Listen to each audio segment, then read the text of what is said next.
আপনাদের মনে থাকবে যে ফেব্রুয়ারি মাসের মাঝামাঝি একেবারে যে দলের সঙ্গে দূরত্ব তৈরি হচ্ছে, বিজেপির সঙ্গে তাপসী মণ্ডলের যে দূরত্ব তৈরি হচ্ছে, এটা মোটের ওপর স্পষ্ট হয়ে গেছিল যখন তমলুকের বিজেপি সাংসদ অভিজিৎ গঙ্গোপাধ্যায়ের সঙ্গে প্রকাশ্য সংঘাতে কর্মী নিয়োগ নিয়ে জড়িয়ে পড়েন তাপসী মণ্ডল।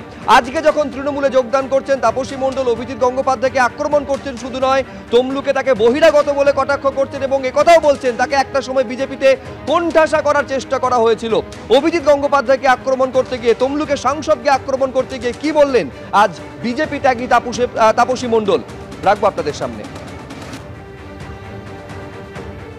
দেখুন, অভিজিৎ গাঙ্গুলিকে এমপি হিসেবে প্রার্থী করেছেন শুভেন্দুবাবু, বা পার্টি দিয়েছেন জানি না কেন। তমলুক লোকসভা কেন্দ্রে ওনাকে বাইরে থেকে নিয়ে যাওয়া হয়েছে, তাই ওখান থেকে বাইরে থেকে গিয়ে সরাসরি এলাকার মানুষের সঙ্গে, বিধায়কের সঙ্গে, জেলা প্রেসিডেন্ট বা অন্যান্য কার্যকর্তাদের সঙ্গে বিরোধে জড়িয়ে পড়া, সেটা তার স্বাভাবিক পরিবেশ নয়।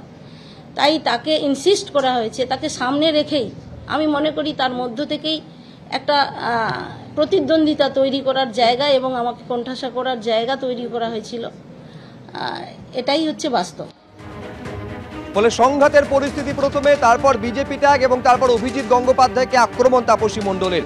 অভিজিৎ গঙ্গোপাধ্যায় পাল্টা তাপসী মণ্ডলকে জঞ্জাল বলে আক্রমণ করছেন। কি বলেছেন তাপসী মণ্ডলের এই প্রতিক্রিয়ার পর অভিজিৎ গঙ্গোপাধ্যায়, দেখুন।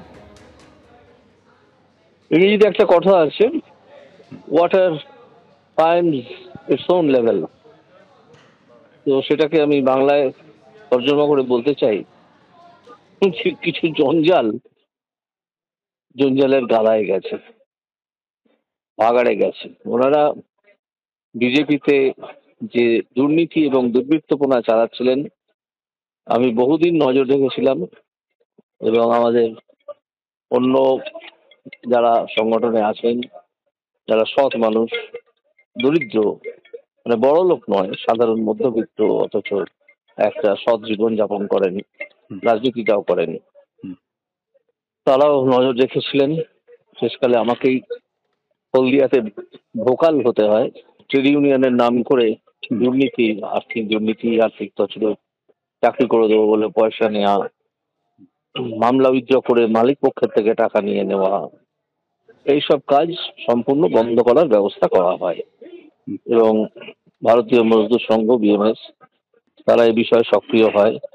একটা মিটিং এ আমি বক্তব্য রাখি, তারপরে আরেকটা মিটিং এ কিছু মানুষ উনি সহ দেখা করতে আসেন।